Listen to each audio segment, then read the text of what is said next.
here in person for this year's program, which promises 2 days of insightful discussions and ideas on the latest developments in macroprudential policy and systemic risks. But before we begin, let me just point out to you that this is a public conference that is web streamed live and on the record. But without any further ado, let me give the floor to President Lagarde, who will open the conference in her capacity as chair of the ESRB. President Lagarde, please.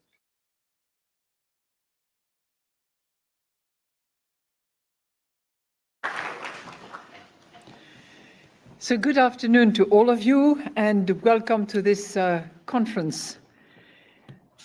You are all welcome, and this is the first in physical real format, but it's the 8th conference of the ESRB. And the theme that has been selected this year is New Frontiers in Macroprudential Policy. And that theme challenges us to rethink the ways in which we ensure financial stability in an evolving world. Traditionally, as you all know well, macroprudential policy has focused on safeguarding the stability of banks, particularly in addressing the boom-bust cycles, and particularly in real estate, and even more specifically, recently in commercial real estate. Banks continue to hold significant exposures to the real estate sector, and this remains a core area of our oversight. But today, the world is undergoing some swift and profound changes. And while we must remain alert as ever to cyclical risks, major structural transformations, from shifting geopolitics, more on this later on, to a changing climate and to extraordinary advances in technology. All these major transformations are creating new frontiers in macroprudential policy. And these have important implications for financial stability that are not yet fully reflected in our current framework. So today, what I would like to do is focus on one of these frontiers, and I'm going to talk a little bit about technology and what it means for the financial system, and by extension, the potential response that we can give from a macroprudential point of view. And I will quote one of the Nobel laureates, not economics, wasn't Nobel anyway for the economics, but peace. Christian Lange observed, and I quote, "Technology can be a useful servant, but it can also be a dangerous master if left unchecked." That observation, which Einstein actually must have made as well, holds true for the financial system, where technological advances pose both sizable opportunities, but also significant risks. In this setting, macroprudential policy needs to pull off this unique balancing act. To effectively mitigate the risks posed by new technologies, macroprudential policy must paradoxically embrace and harness the very innovation they create.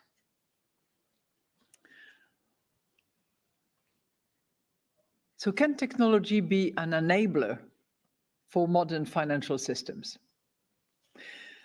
The basic needs that financial systems meet have remained the same pretty much all along. Saving for future needs, borrowing against future income, directing capital to productive users, and reallocating risks. But the way financial systems deliver their services has changed radically, driven largely by advances in technology and in the management of information, data, and the way they're communicated. In recent decades, powerful computing has revolutionized risk management and boosted market efficiency, enabling the pricing of complex financial instruments and the rise of algorithmic trading. One study, for example, finds that by facilitating faster price discovery, algorithmic trading improves liquidity for large cap stocks. Another key enabler of modern finance is encryption technology.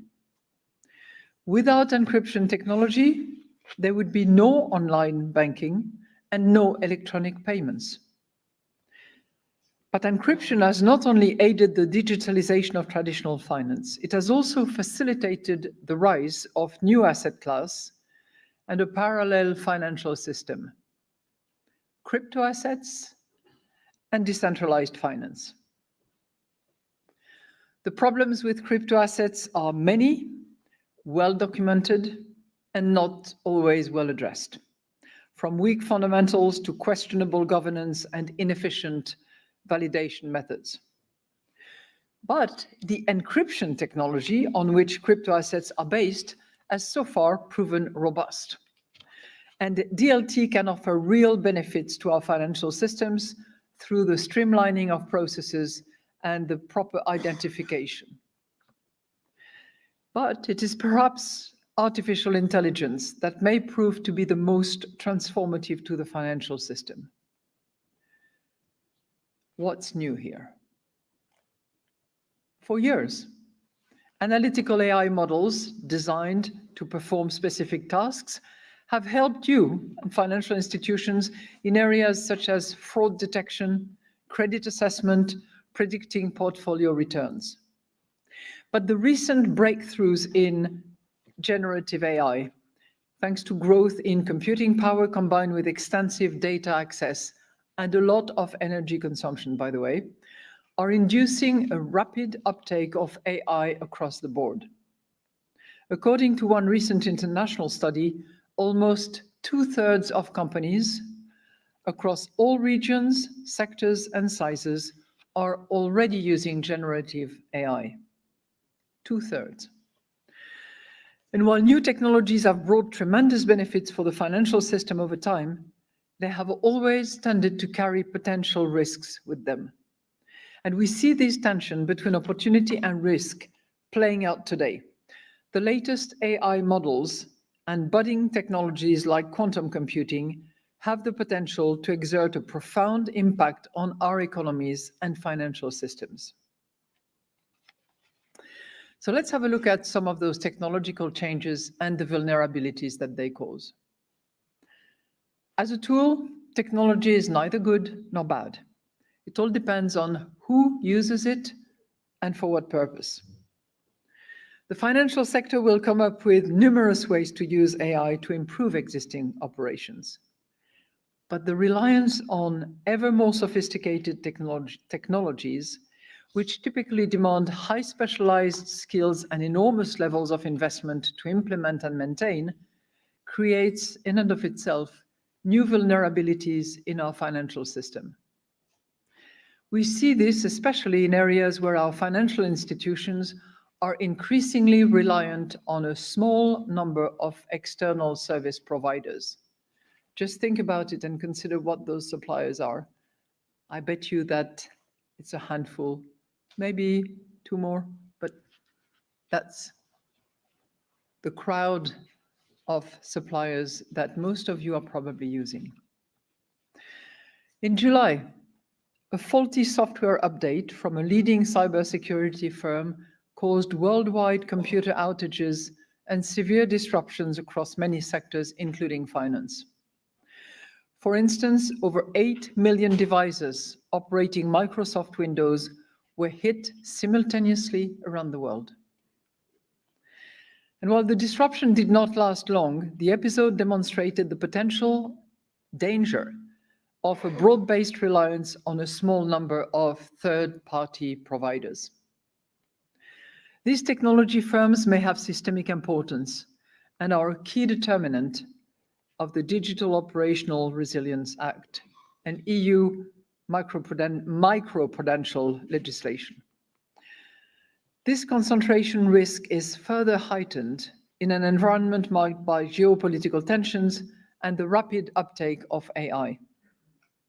Hostile states could wreak havoc if they uncover just one critical weakness in our financial system. At the ESRB, we expected intensified cyber attacks following Russia's invasion of Ukraine. Fortunately, the financial system has proven resilient so far, but the risk remains. The The widespread adoption of AI may also have systemic implications for the financial system. For example, if AI suppliers were to remain concentrated, operational risks, market concentration, and too big to fail externalities may arise as a result. Moreover, an extensive uptake of AI could increase the potential for herding behavior. So looking further ahead, advances in quantum computing may pose a serious threat to our encryption-based financial system. That technology may even go on to eventually break current encryption methods, although it is difficult today, at this point, to know exactly what might happen. And this is why it is critical to start preparing early, and there are already efforts to be undertaken. In August this year, for example, the National Institute of Standards and Technology in the United States finalized the first post-quantum encryption standards and called for their rapid development. Efforts by individual financial institutions will not be enough. The shift to post-quantum encryption standards will need to be implemented across the economy to ensure sufficient resilience. So what does that mean for macroprudential policy? As policymakers, our primary role is to ensure that the financial system remains stable and resilient in the face of emerging threats. And as I said, historically, macroprudential policy has focused heavily on cyclical risks and particular sectors. But as we look into the future, we need to pay more attention to major structural changes. Technologies such as AI and quantum computing will reshape the financial landscape in ways we are just only beginning to grasp. Macroprudential policy must evolve to meet these new frontiers. The risks stemming from disruptive technologies will not be confined to individual institutions. They will be systemic. But the tools we have relied on in the past may no longer be sufficient. Larger buffer are not always the right answer, and they're not necessarily the only answer. So our task is to focus on how technological risks affect the interconnections and the vulnerabilities across the entire financial system, and ask ourselves how we need to expand our toolkit. The answer is for macroprudential authorities to harness the power of new technologies, using the new opportunities they create as a force for good to mitigate the risks that technology may pose to the financial system.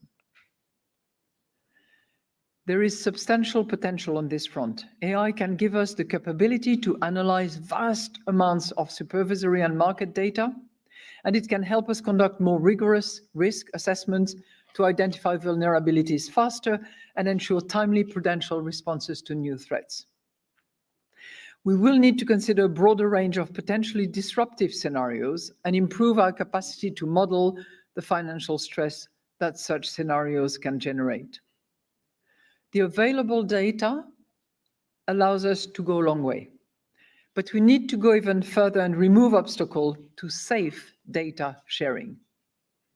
In my capacity as chair of the ESRB, I have recently called on European lawmakers to facilitate the removal of barriers to safe data sharing between the ESRB and European supervisory authorities.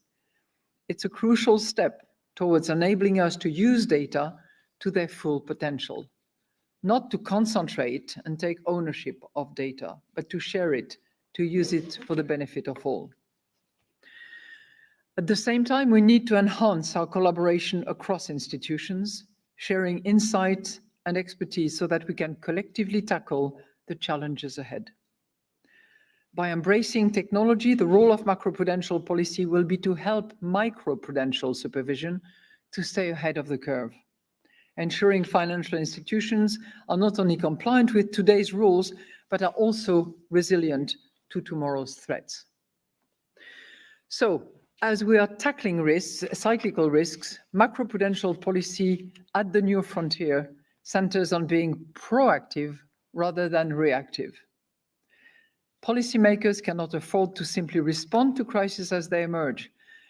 We must continuously attempt to anticipate them, harnessing the power of technology and data to build a financial system that is truly resilient. As Benjamin Franklin once wrote, "An ounce of prevention is worth a pound of cure." He knew what he was talking about. Remember, Benjamin Franklin was widely credited for developing and popularizing the use of the lightning rod, which would go on to prevent many disasters.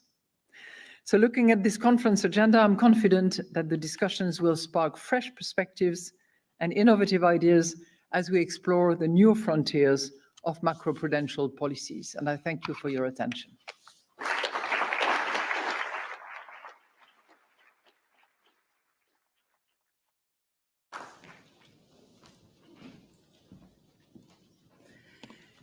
Thank you very much, President Lagarde. Let me now give the floor to our first keynote speaker, the chair of the supervisory board, Claudia Buch, who will speak about global rifts and financial shifts, supervising banks in an era of geopolitical instability. Please.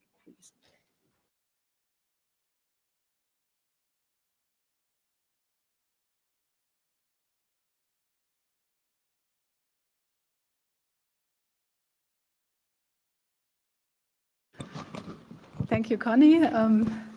Dear President and dear participants, it's always very nice to see this community, the ESRB, the macroprudential community, but also colleagues from central bank supervision. So it's good to see you here.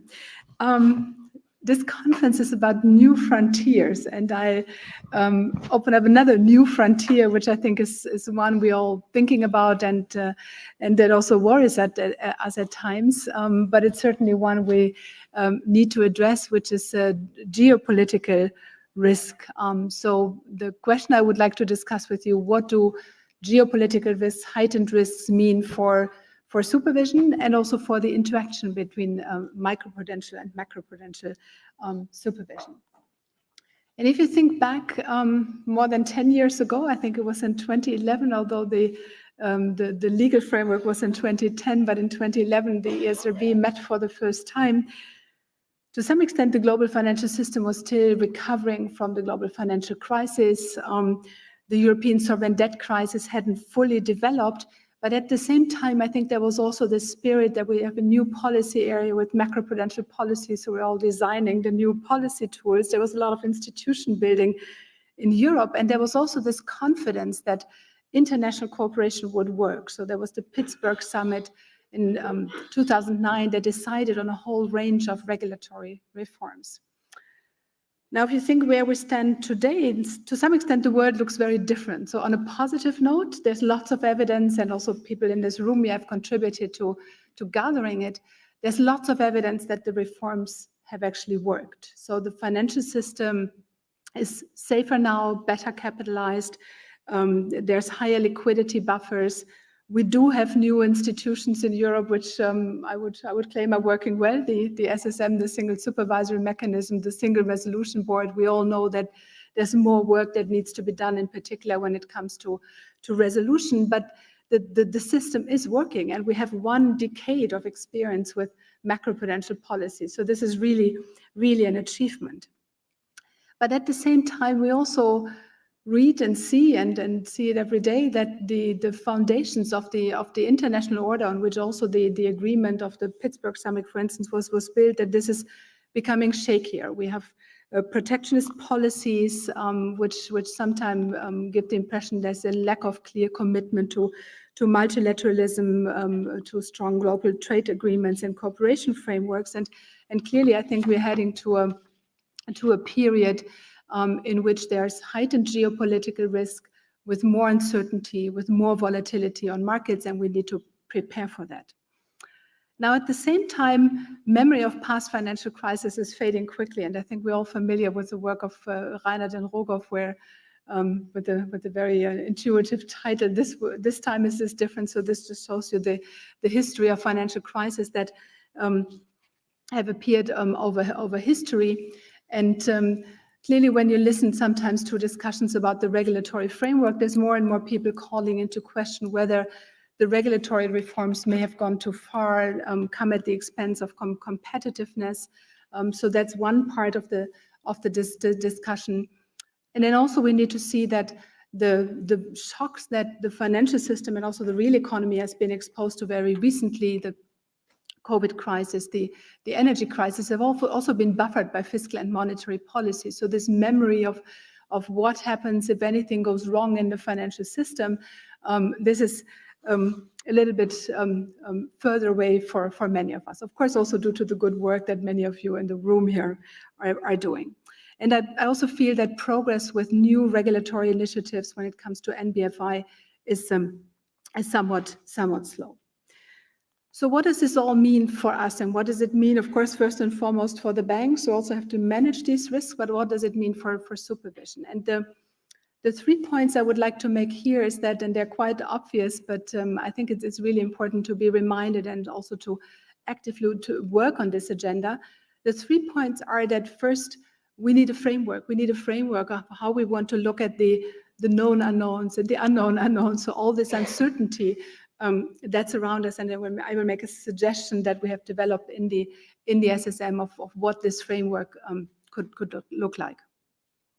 The second point is that, and also, I mean, this almost goes without saying, but we need close cooperation between micro and macroprudential policy, and supervision, oversight.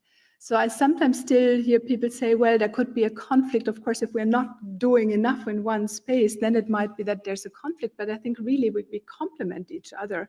And I will elaborate on that also a little bit. And we really need, in particular in this area where we have a lot of uncertainty and really global risks and uncertainties we are facing, in particular there, we need this cooperation.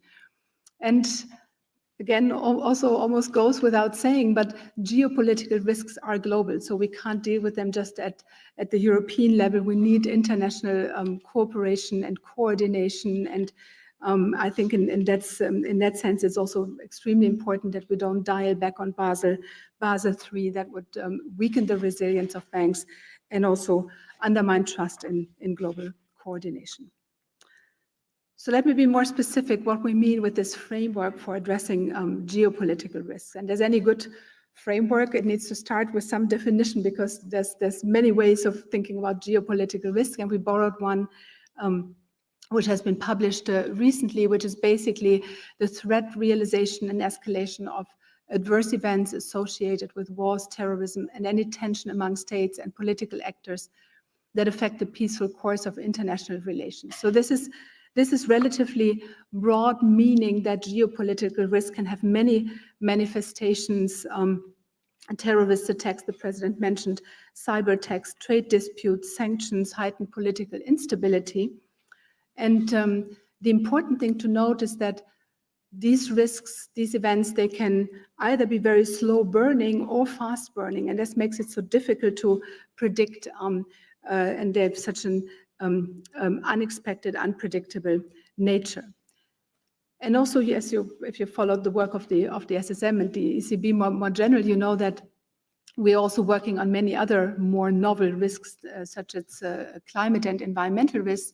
And the interesting thing here is that actually these novel risks can interact. So if we're not doing enough to fight climate change, if physical risks related to climate change materialize, this can lead to migration, this can lead to tensions between states. So we also have to take that broader picture into account.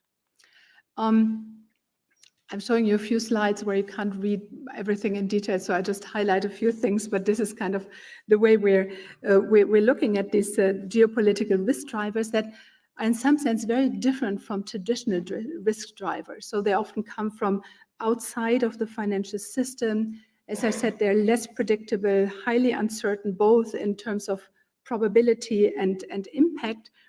And overall, although we all like, of course, quantification, less subject to quantitative analysis, and this is really a big issue. So we have to deal with this uncertainty. But this doesn't mean we should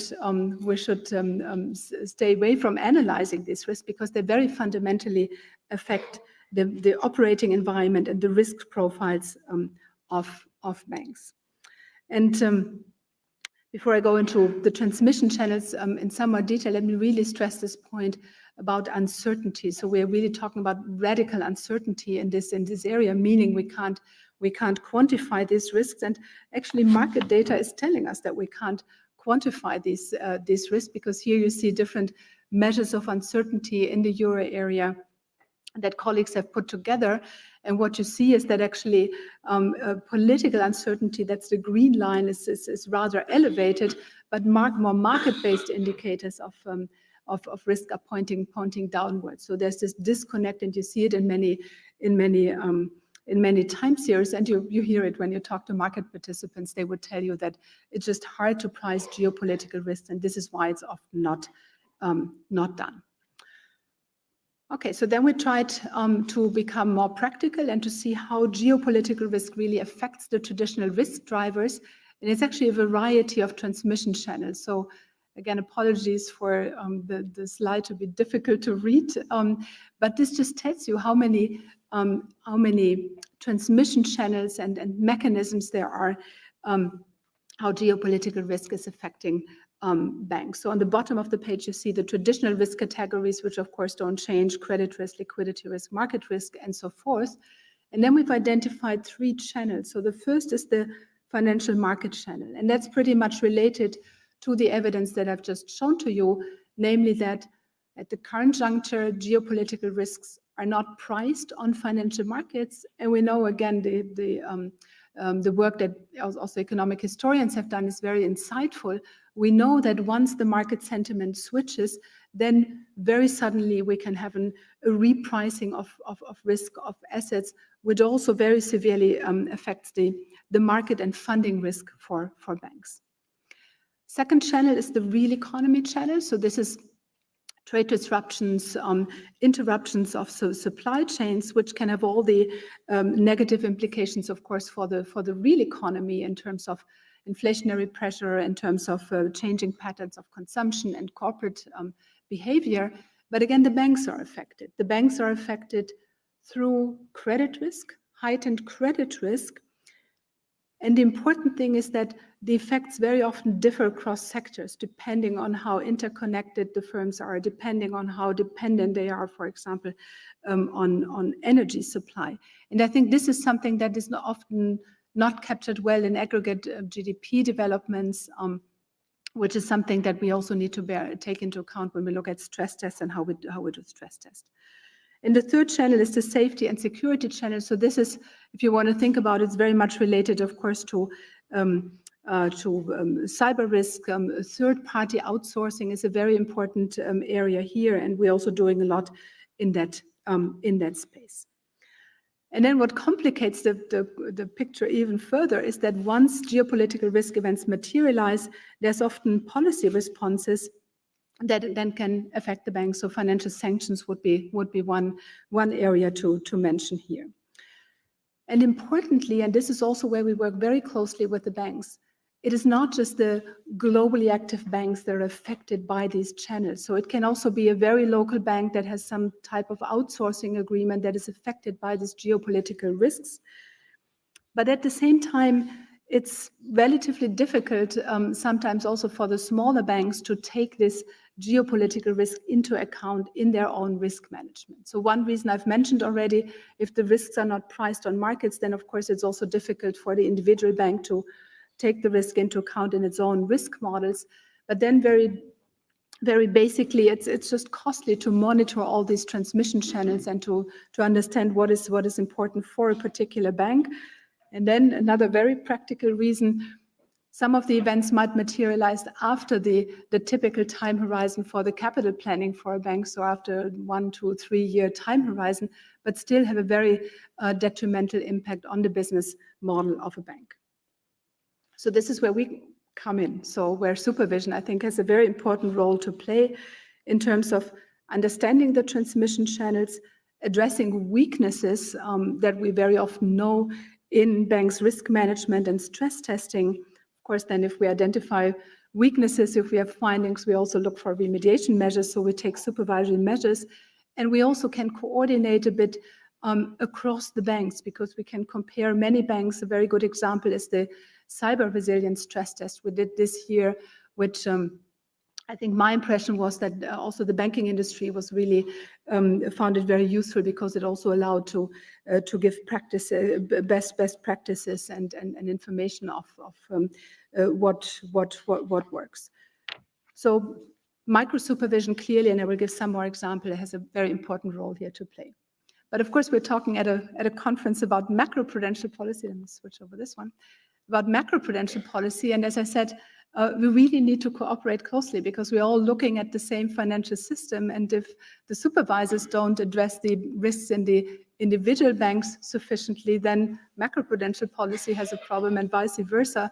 If macroprudential oversight and policy does not take sufficient measures to address risks to financial stability, then it's also very difficult for the microprudential supervisor to deal with the issues. So we, of course, and again, I will go a little bit into more detail of what we very concretely do right now in the SSM with regard to microprudential policy. We, of course, use all our instruments and are also very concrete in terms of breaking down the transmission channels of geopolitical risk into our concrete activities. And just to mention two, I think, particularly important areas for macroprudential oversight. One is, of course, the counter-cyclical risk buffer, and in particular the positive neutral level of the CCYB, which I think can get us a long way forward in terms of addressing also uncertainties about the financial cycle. A lot of thought has been put into how do we best measure the financial cycle, but of course there's uncertainty, but also uncertainty in the sense that I've been discussing here. But of course, not to forget about structural risk, and so we also need the GSIB and OC buffers, of course. But again, my main point here is that we do have this high level of uncertainty, and only by working together, sharing information, and taking action, we can address these issues.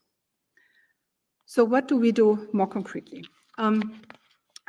As I said, we followed, if you want, a three-step approach. So we started from the transmission channels that we have identified. And I should say, if you have any comments on this after this conference, just feel very much invited to send them to us. So this is also work in progress. And let us know what you think about it. So we identified the transmission channels, then we mapped them into our existing supervisory initiatives, and we gladly found there's actually a few initiatives which exactly help us to address geopolitical risk. And then, of course, whenever needed, we also identified gaps. And the 5 initiatives I briefly want to talk about is, first and foremost, strong governance structures in banks. And I think this is particularly important in an environment where you need a lot of judgment, experience, where you need to put together qualitative and quantitative information, where you need to do scenario planning. This is really where a strong governance in banks has an important role to play. These are all important tasks that you can't delegate. And we just issued a new ECB guide on banks governance and risk culture. So this is out for consultation. And again, whenever we put something out for consultation, we're also happy to get feedback. And this importance of governance and risk management, as I said earlier, it's not just for the large banks where it's quite obvious that they deal with geopolitical risk, but it's really also about smaller banks who might depend on critical infrastructure and third-party providers. Second focus area for us is capital and liquidity planning. So we are also in a very intense dialogue with the banks when they do their capital and liquidity planning, the ICAPs and ILAPs, if you're familiar with these acronyms. And we also see how banks are addressing geopolitical risk scenario in these capital and liquidity planning, and we interact with them if we feel that these risks are not sufficiently taken into account. I mentioned the credit risk channel, the real economy channel, where I think it's crucially important to look at underwriting standards, so to make sure that future risks are properly priced. So this is certainly an issue that we pay a lot of attention to. And also, given the uncertain nature of geopolitical events, it's important that in the provisioning practices of banks, this uncertainty is taken into account. So it's another manifestation of you cannot simply use the existing models, but one needs to make sure that also this uncertainty about the future is taken into account. And many of the potentially adverse events you just don't see in historical data. So there's also an issue about the data that is available that goes into provisioning and also credit risk assessments.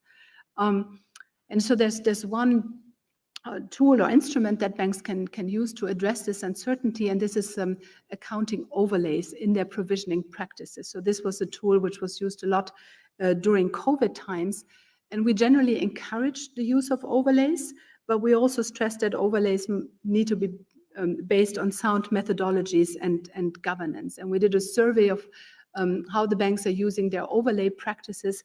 Most of them are using overlays to address novel risks more generally. So it's not just about geopolitical risks, it's also about climate and environmental risks. So most of them are using them, some with outdated models. Then we would, of course, get into a conversation that the models need to be improved. But some are also ignoring these novel risks. So that's, of course, where we would pay then even more attention from a supervisory perspective. The second element here is stress testing. So I mentioned that, of course, the standard stress test where we have a severe GDP shock and we test the resilience of the banks gives us information about the resilience of banks. And the last EBA stress test was designed such as to take an adverse negative geopolitical risk scenario into account, and the banks were found to have sufficient capital buffers to withstand such a severe negative scenario. So that's certainly good news. But we also all know that the standard stress testing approaches have limitations when it comes to capturing the complexity of geopolitical risk. So that's why in the next stress test, we will pay more attention also to counterparty credit risk and to address this in our scenario analysis. Fourth point, operational resilience and cyber risk, also mentioned by the president. So a key area for us and also a key area of concern for the banks we talk to. So that's why we conducted a cyber resilience stress test. So this was not about the prevention part. It was about how do banks respond once a severe cyber attack has hit them. So that was the scenario we designed. We found that the banks were prepared. So this was certainly the good news. But as with any of these activities, you also find that there's areas for improvement, and we follow up upon these areas with the banks also in our standard SREP process. And clearly what I think is also very important to bear in mind when it comes in general to digitalization, IT transformation, cyber risk, of course, the necessary budgets need to be there in the banks to also finance this, because it's to finance the investments into resilient IT infrastructure. Just one small remark on the outsourcing, not that it's small, but just to let you know that we're also doing, of course, in coordination with the ESAs, with the European Banking Authority, we're doing a lot to start the work on DORA, so the Digital Operational Resilience Act, which allows us to have an oversight function over outsourcing agreement. Last but not least, clearly we look, talking about geopolitical risk, we also need to look specifically at regions where geopolitical risk events have materialized, and we did a very careful vulnerability analysis of banks' exposures to Russia, and we follow up, of course, with the banks that have exposures there and take supervisory action. But just a recent number, the banks overall under the SSM have reduced their exposures by 56% from the outset of the war until the first quarter of 2024. Okay, let me conclude. Clearly here this is my last point, we're talking about an area where we just can't, also with all the best institutions that we have in Europe, but we can't deal with this issue of geopolitical risk alone. To some extent, and the president has also given a speech recently about the similarities, but also differences between the 1920s and the 2020s. And as we all know, in the 2020s, there was also a series of shocks hitting And after that, the world economy has basically closed down. So there were capital controls, trade restrictions. When we're speaking about banks, also activity restrictions for banks. And it has taken decades to reverse that trend. And we clearly are not saying that we are there, and we clearly don't want to be in a situation where this is happening. So we want to keep markets open. But that also means we are exposed to shocks from abroad. So even more so, we have from a micro and macroprudential perspective, we have to do everything that we can, that the risks that this carries with it, that they are well managed. We can't do this alone. We need also strong cooperation with the Basel Committee, with the Financial Stability Board. I think this is particularly important because we do have a period of heightened geopolitical risk, and I don't think this is going to disappear anytime soon. It would be nice if it was.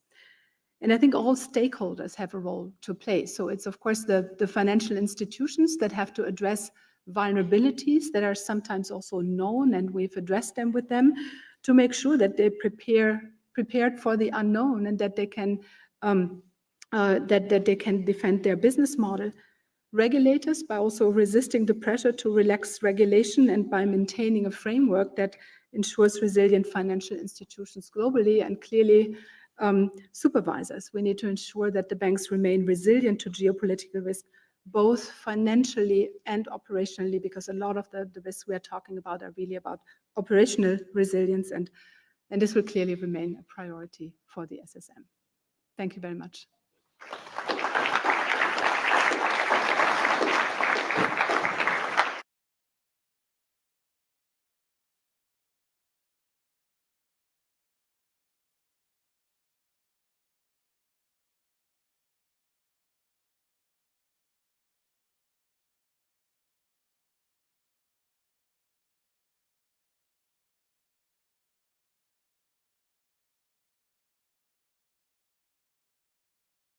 Okay, Petra.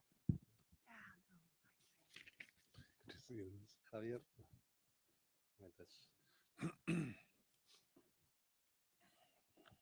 Thank you for stepping in. Thank you for stepping in.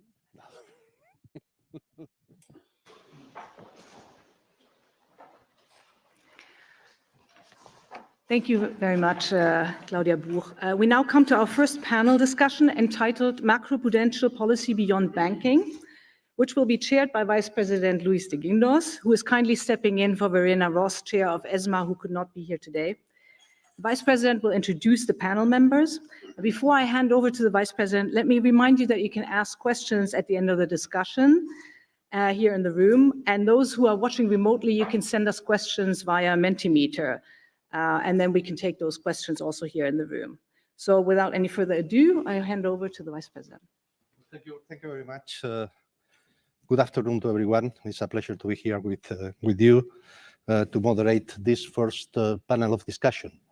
Unfortunately, Verena cannot be with us, and so unfortunately for you, I will be the moderator. So having said that, let me introduce first, the different panelists. We have Petra Hielkema, the chairperson of and president of EIOPA. Stephen Kern, chief economist and head of risk analysis at the European Securities and Markets Authority. Thank you very much, because you have come with very short notice.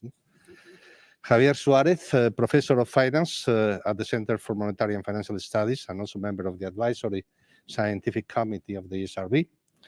And Dimitros Somokos, professor of financial economics at the University of Oxford. So welcome to all of you. But before giving you the floor, let me make some initial remarks to try to focus the discussion. Theoretically, we are going to talk about well, theoretically no. In principle, we are going to talk about macroprudential policy beyond banks.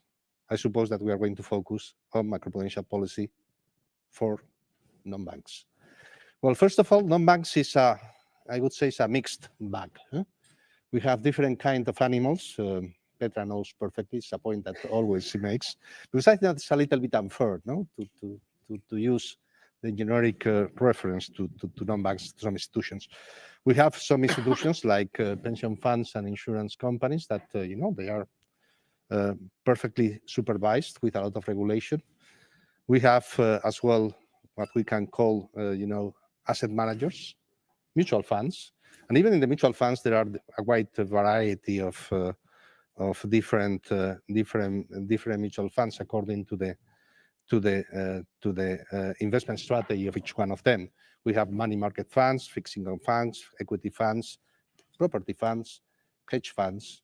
Even, we have something that is going on and growing very rapidly, that is private equity and private credit.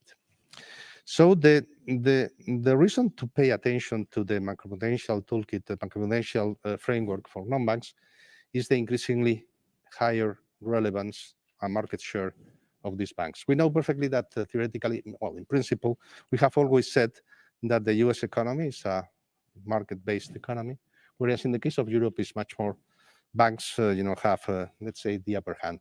This is changing.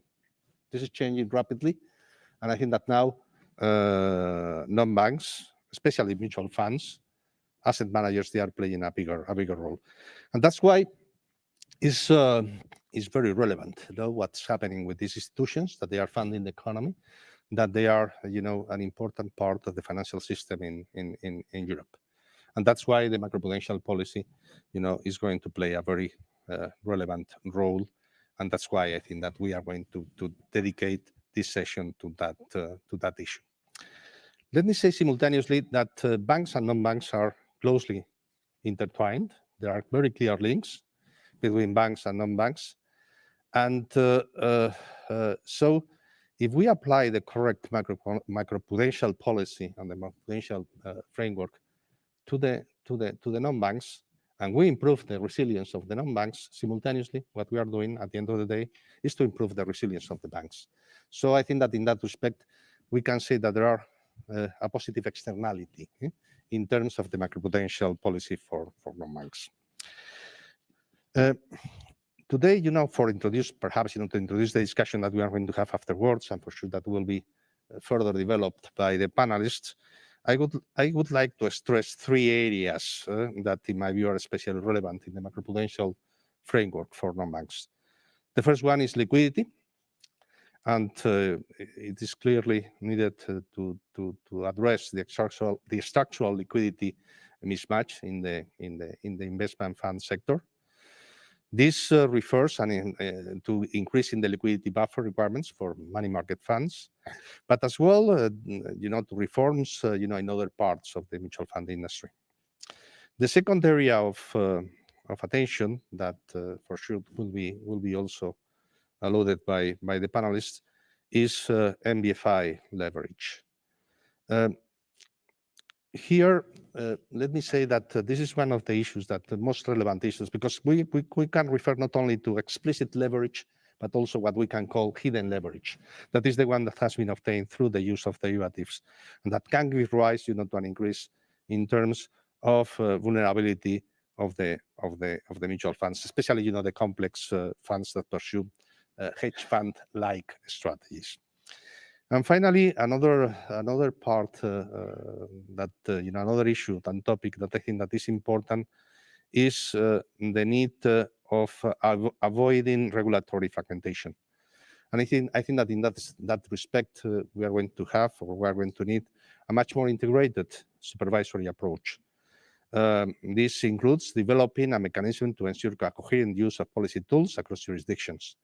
Additional powers should be granted to the European supervisory authorities, and moreover, ESMA and EIOPA could be involved in the supervision of systemic cross-border capital market players. Finally, let me say, well, I suppose that all of you, you have heard and you have read an important part of the reports by Mario Draghi and Enrico Letta. And one of the main points is about strengthening the capital market union and to make progress in the capital market union. Now it is called, I think, savings and investment union.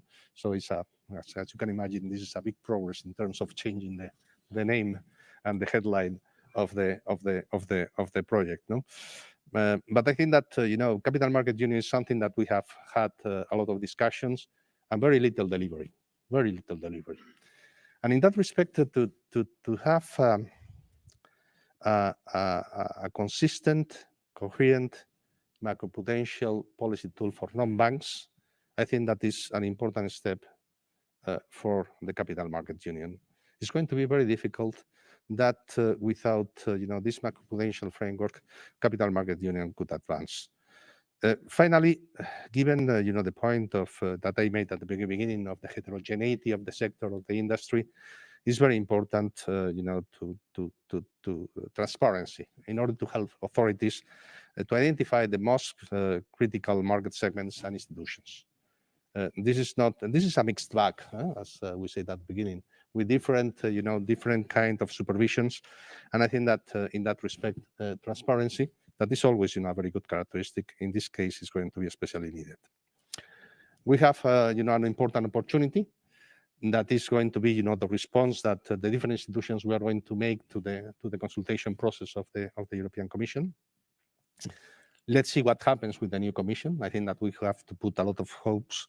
I think that Marisa Albuquerque, the new commissioner, is a person knowledgeable with respect to financial issues, and for sure that the new Commission will give relevance to the macroprudential framework for non-banks. And with further ado, Petra, it's your turn. Huh? Thank you. You have a maximum of 10 minutes. I am totally sure that you have the, okay. And it's very big. Yeah, that's good, huh? Okay, Yeah, so Petra, thank you. Thank you very much. And a pleasure to be here. Good to see you all. And thank you for the invitation. I can't see who is online, but just in case they're not all macroeconomists, I want to start with what I try to say when people ask me, what are you doing? And maybe some people even get as far as what is an ESRB. What I always say is that in the crisis, that what we learned from the crisis is that you need to not only look at one entity, but you also need to think about supervision. And then I always say two animals, according to fish and eagles. And that might sound strange, but the fish, if you look at one fish and it swims and it turns, then, you see fish swimming and turning. But if you zoom a little bit out, most of the time, fish are in a group. If one turns, I don't know if you've noticed that or you observe it, they all turn immediately and go the same way. And this is something you also want to identify. You can't see that if you don't zoom out. And they do that in an environment that impacts also, and there can be other things that impact that. And so you need the view of an eagle that sees the movement of different groups of fish or any animal. And this is how I explain that you need to add that. And that is what we learned from the crisis. We need to add that. So for me, this is the conference and the committee of the eagles. And we try jointly to actually see where we actually need to zoom in to understand what is happening. And you need to do that jointly. And we tend to start with banks. And then we realize there's something out there, and then how are we going to name that? And we name it non-banks. And I always make the comment that there's a lot of different non-banks, and some are completely not under supervision and not reporting. We don't have a lot of data, and others are very much under supervision. And that is also insurance and pension funds. And that is where, as a European Insurance and Occupational Pensions Authority, I'm responsible for. The picture was a little bit larger. You would see our tower at the end of the picture. And I think that it's always very symbolic that you have on the one end of the mind, you have the ECB, on the other you have EIOPA. And with that you already capture, I think, looking out to the middle, where also Claudius, but also a lot of banks and insurers, that we together watch out over an industry. And we need to do that jointly. And I'm very happy with the cooperation we've had already for a long time, since 2011, with Francesco and the team. And it's important. And we can do more. So zooming in and on the insurers and on the pension funds. Just to share, I know you like numbers, but there's about 9.5 trillion under assets in the insurance sector, and then another 2.5 with the pension fund. So together there's about 12 trillion in assets. And if we then look at how are the insurers particularly linked to the banking, then we see that about 12% of that those assets are actually invested in banks. So if there is a concern about cross-sectoral impact, it's definitely trouble in banks is impacting insurers. And there is that link that we always monitor. Sometimes there's things happening on the banking side, and we then monitor whether or not that impacts us. The other way around, we see less links. We see more that behavior of insurers in itself can create an impact on the market, and that for sure can also impact the banks. And that is what we need to look out for. Now, in the Solvency II framework, we already have tried to address some of the liquidity, fire sale, and other concerns that we don't want to see in times of a crisis. And so within the Solvency II framework, we introduced what we call a volatility adjuster that recognizes a certain illiquidity for the assets of insurers because they hold them long term. They do not tend to sell those, and we reflect that in a capital requirement. For those who want to know more, what we say is if you take the swap rate and you then look at the spread, 65% of the spread you can ignore for your long-term investments. And in the Solvency II review, that will actually go up. And I think that is fair for the long-term assets and investments. I'm a bit more worried about the short-term. They tend to get in there now as well with politics negotiating, but I'll leave that for a different table. The other thing we have is an equity dampener, and that means that if equity value goes down, the capital requirement goes down with it, and symmetrically, and if it goes up, the value, it goes up a bit. And so with that, within the capital requirement, within the first pillar of Solvency II, which is the only pillar where we actually quantify risk, we try to ensure that we are not having, that the regulatory framework is not creating behavior that actually increases at a macro level the problems that we may see, but are not, I think, necessarily a true concern for. The other thing we can do is, of course, we can extend a recovery period, and so far we have not been able to, we didn't have a necessity to use that. Now on liquidity. Is liquidity risk a concern for the insurance industry? No. They always tell me not. Is it a concern for the supervisor? We keep monitoring that. And we've done a stress test that actually showed it wasn't, but it didn't stop us from still continuing. It's officially ad hoc reporting, but we do it every quarter already for a couple of years. But we keep monitoring what is the liquidity situation in our industry, because we need to be aware. And here comes some positive news, and I know also Francesco was happy that we were able to also, in the review of Solvency II kicked in 2016 with a few of these macro elements, but in the next review that is now almost finalized, hopefully it's published end of the year, we actually add some additional macro tools focused on liquidity to the supervisory framework of insurance. And I'll mention them. They're mostly pillar 2, by the way, and enforcement. And I think the last part is very important. So in their own risk solvency assessment, pillar 2, they will now also have to show macroprudential concerns. That's a new requirement. We didn't have that. They need to integrate also macroeconomic concern in the prudent person principle. So that is how they invest, where they invest, how they manage that. And finally, and I think this was a really good achievement, not everyone was happy at my table, but we did reach a compromise, liquidity risk management planning. I think that is also very important. And in the same vein, after the crisis, the gilt crisis in the UK, which we studied, it's not something that can happen in that form in the EU.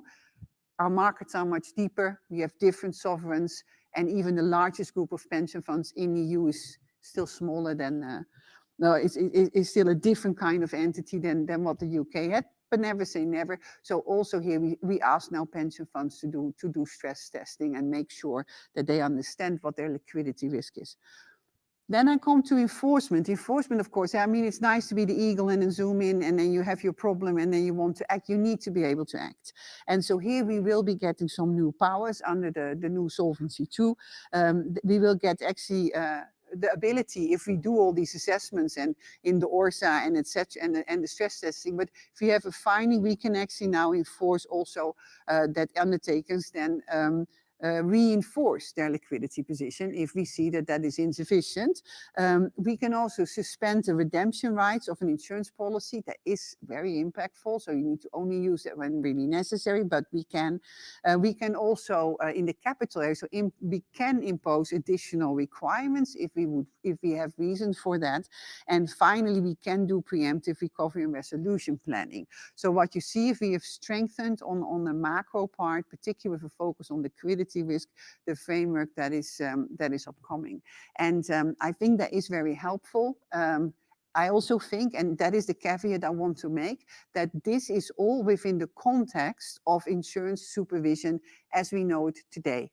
And there, of course, a big difference is that banking supervision is a European supervision with, of course, a lot of support and work in all the member states, but the end responsibility, the competent authority is here in Frankfurt. In insurance supervision, the competent authority is the authority in each member state. And EIOPA has the authority to, if we think it's necessary, to recommend to that member state that they should act, but ultimately it's the member state that has to act.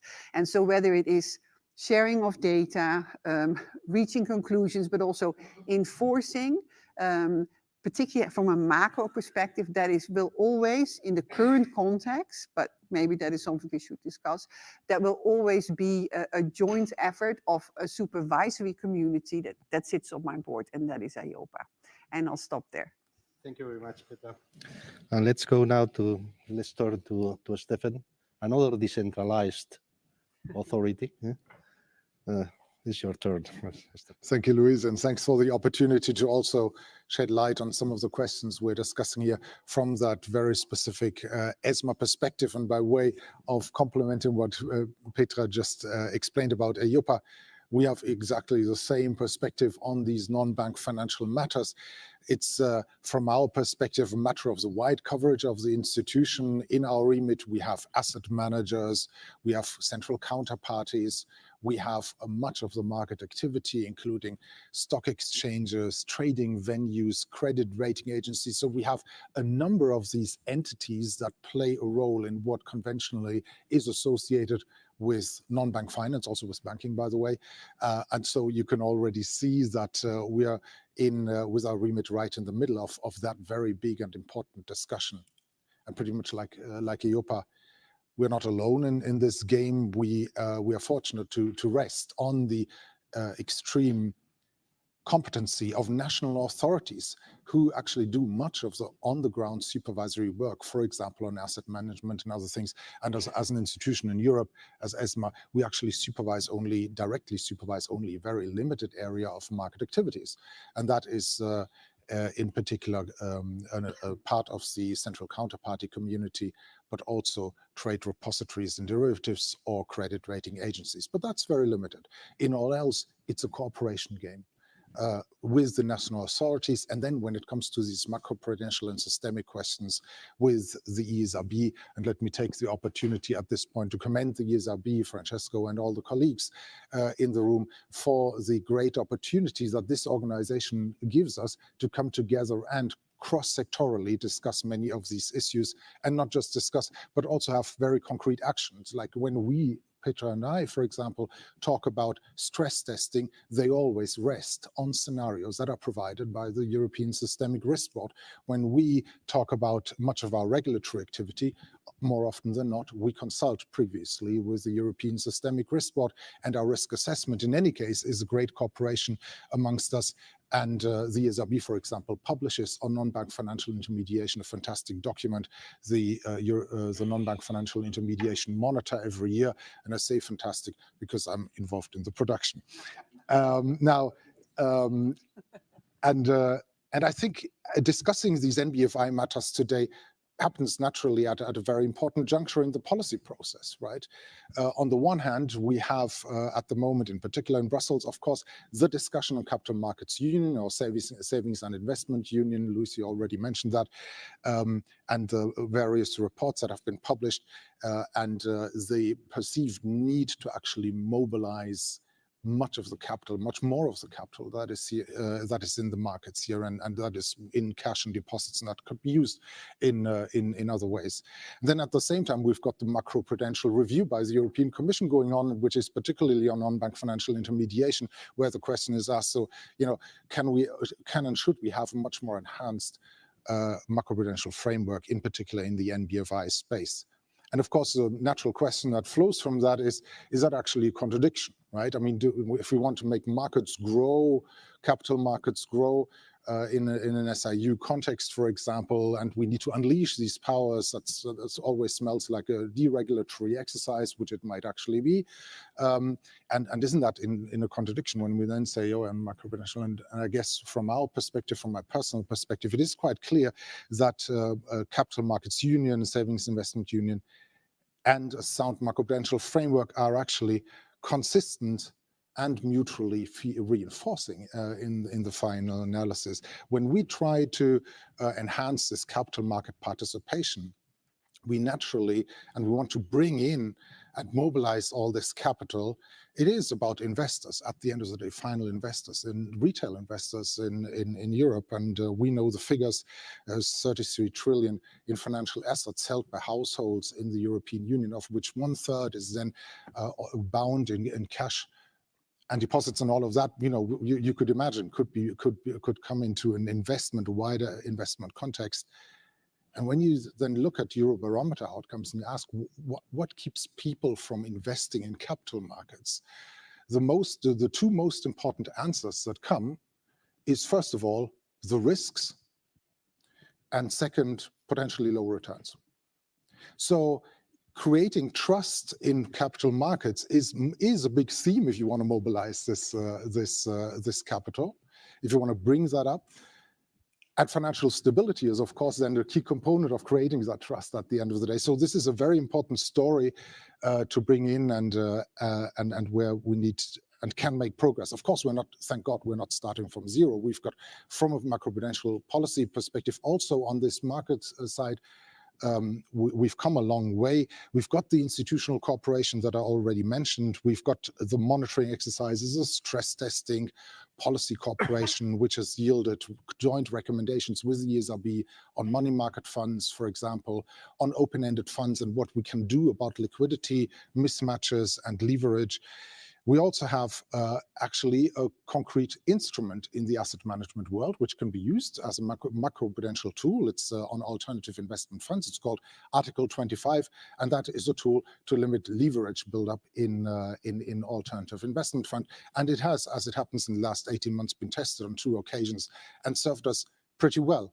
And naturally, of course, the question is, and I get to that in just a minute, what else we can do with this instrument, and whether there is an opportunity to actually make progress. The outlook on all of this is that we believe, and we are in the process of also drawing up our own thinking on the macroprudential review.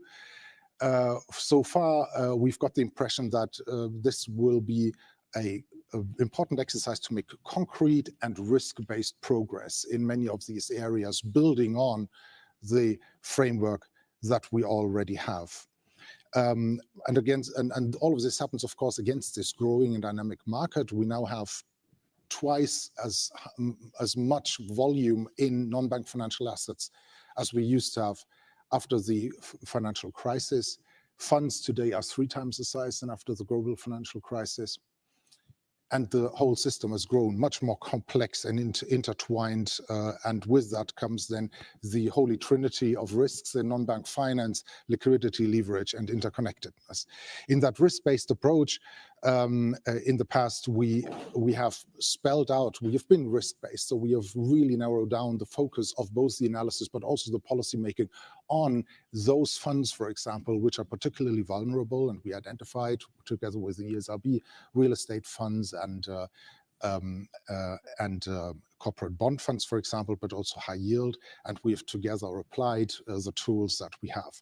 Now, going forward, there are 3 areas where at ESMA we're discussing, and we believe we can actually make tangible progress in the matter. First and foremost, it is about money market funds, a very important segment of the market, just not only because of its size, because here in particular for its interconnectedness, money market funds connect the banking world through the money markets and money market instruments like commercial paper with the market world, with the fund world. And making progress on money market funds is one of our priorities. We've had recommendations in that regard together with the ESRB in the past, and we, of course, would be looking forward to having, in particular, additional rules around the threshold effects of low volatility net asset value funds there. This is very concrete things that can really bring us in our macroprudential work forward. Second, liquidity. In particular, looking at the fact that we still have a number of areas where funds are open-ended, have an exposure to very long-dated or long-term financial assets and non-financial assets, and offer daily liquidity. And that sort of awkwardly fits together, or in fact, it doesn't really fit together. And one of the big questions here is what can be done actually in order to fix or address this issue. Extending an Article 25 framework like we know it in AFMD might be one solution, but we're discussing other things. And the third area that we have is, of course, leverage. There is still significant leverage throughout the asset management universe, not just in alternative funds. We also have so-called alternative UCITS funds where quite a high multiple of leverage can in some cases actually be observed, and we're discussing solutions as to how this can be addressed, and to ask the question, what might actually be the consequences of this high leverage in our remit. Now, of course, I'm ending on the most important point of all of this. Markets, in particular, the markets that we deal with, so we include also derivatives markets, repo markets, trading, and so on. It's naturally a global business, right? So we can't afford just to, not least of all, look at it from a national perspective. We need the European perspective, but also the global perspective. So we do all of this in close interaction with the FSB and IOSCO, and in that context, look forward to actually then presenting our contribution to that very important discussion of the macroprudential review. Luis, back to you. Well, thank you very much, Stefan. Let's go to the academic segment of the panel, and we will start with Javier. Javier, your thoughts. Thank you very much, Luis. I think I'm going to try to make remarks within my available time. I will stop whenever I run out of it, and keep the rest for the discussion and the possible Q&A. Maybe as an academic, as you said, I should start maybe going back to the basics. No, we are talking here about macroprudential regulation for the non-bank financial intermediaries mostly, although beyond banks could be interpreted in a much broader sense to include also the considerations that the president was making in the introductory remarks today about geopolitical risks. In a sense, this is also a risk that goes beyond classical bank issues. So I want to start with a reminder that out of the many regulations that we have in the financial system, this conference is about the macroprudential part, and the macroprudential part, which is sometimes difficult to separate from the microprudential part, is about financial stability. I think in the old days, we thought that by having individual entities of each class safe and sound, we could have the system stable. Somehow the lessons of the global financial crisis were leading us to think this is not enough, and the example about the fish and the fishes moving all together is very relevant. Maybe one single fish does not produce a crisis, but if all of them do the same and get into the trap, this could be a problem. Now, in the context of a regulation beyond banks, we are, as Stephen and others pointed before, in an extremely rich and complicated environment. I mean, banks are already complicated, but if we think of anything else than banks, this is a wide variety of entities, institutions, activities, and markets. Well, markets are specific institutions. What is the goal for the macro-pru policy in this field? To keep the functions of the financial system operative in adverse scenarios, to make sure that shocks to the real economy do not get transmitted and amplified through the financial system. To the extent, in some cases, that the financial system becomes, through runs or through fire sales, actually the source of shocks to the real economy. So we are talking about something which is important and at the same time complicated. So I have a tendency to think that we need to make progress gradually. So the degree of ambition that we can have to address these challenges needs to be proportional to our knowledge about what are the relevant mechanisms and evidence of the potentially quantitative significance of mechanisms that are easy to imagine, but maybe in practice not so relevant. So I think we started an evolution from a bank-centric macroprudential policy to beyond. And the first, and maybe Stephen really remembers, because his report was called the Shadow Banking Monitor, right? So the beginning started like, there are markets and especially institutions outside banking that are doing bank-like activities. So we started thinking that the type of activities beyond banking that needed to be subject to macroprudential or even prudential policy were the shadow banks, those that look like banks. Why? Because we knew that banks are very dangerous in terms of potentially provoking financial crisis. And because the global financial crisis was one in which this shadow banking system played a key role. But now, maybe out of the political incorrectness of the term shadow banking, we have broadened the scope, perhaps too much, because now anything that is not a bank is not a non-bank financial intermediary. And when I heard we need to do macroprudential policy for absolutely everything beyond bank, I feel very nervous, because a lot of what is beyond banks is not properly known. So I will say I fully support the idea of